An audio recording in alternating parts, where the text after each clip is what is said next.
এই যে ভাই, স্পেশাল টকিং ক্যাট একদম রেয়ার পিস। বিড়াল কথা বলে নাকি?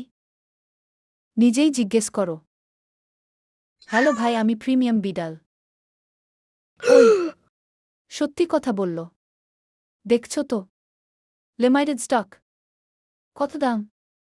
মাত্র ৫,০০০ টাকা। এত দাম কেন? আমি শুধু কথা বলি না, গানও গাই।